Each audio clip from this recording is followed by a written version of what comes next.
Oh, that sounds like a political question, but I'll try and answer it. I'm not a politician.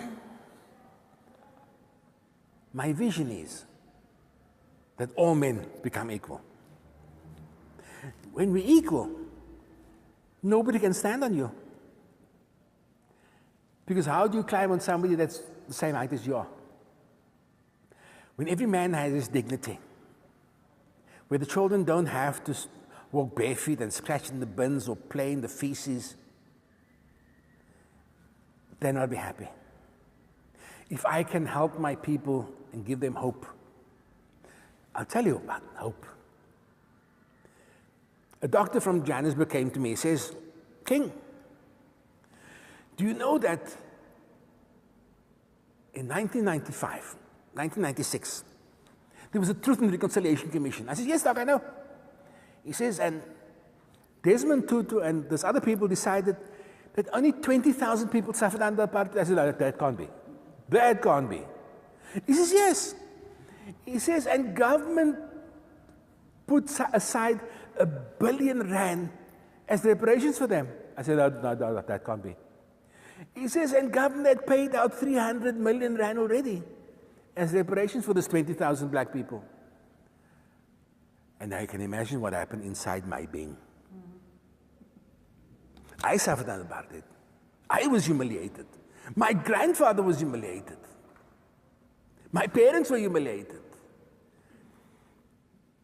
And I said, Doc, now what are we going to do about this, Doc? He said, well, there's an organization called ISU, the Institute for Economic and Social Upliftment. I said, yeah, Doc, and now what are they going to do? He says, and ironically, ISU is also the ancient name for Jesus. I said, oh. He said, and Jesus' purpose on earth was the Institute for Economic and Social and Spiritual Upliftment. I said, absolutely. He says, as my culture, how can I go to bed at night knowing my neighbor hasn't eaten? I said, Doc, but you live in, all your neighbors are billionaires, man. He says, the man on the street is also my neighbor. He says, every Muslim person, that is part of the foundation of their belief. I said, Doc, it's not only a Muslim, every religion that is godly is supposed to be their belief. He says, this is what ISU stands for.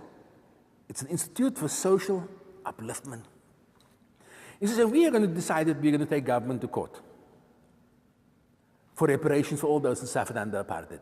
Because in 2005, government at the United Nations signed a declaration that all people that suffered under humanitarian injustice must get reparations. But we're getting nothing.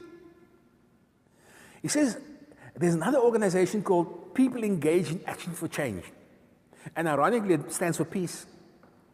He says, and they say that Nelson Mandela says the land belongs to all who live in it and supposed to be equal. He says, did you know that the mineral wealth of the country is valued at 36 trillion rand? I said, no, Doc. He says, now what if we give each citizen of South Africa a share, just one share, and we put the monetary value attached to over 1,000 rand? The government's only giving away 5.5 trillion rand from the 36 trillion. And over a period of 20 years, every person will be a millionaire. I said, wow, Doc, that's crazy. We'll have no more hungry people. He says, yeah, but if government pays reparations for those that suffered under apartheid within the next 5 years, we don't have to wait 20 years. Oh, we can wait 20 years, but we only need to wait 5 years. So what we're doing, if we're going around to people and says, did you suffer under apartheid?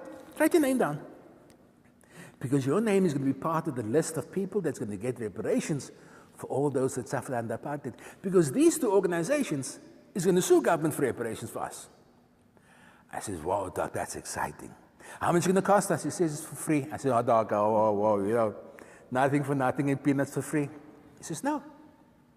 Somebody needs to take a stand. And God has given us the gift, so we're going to use it for the benefit of the people.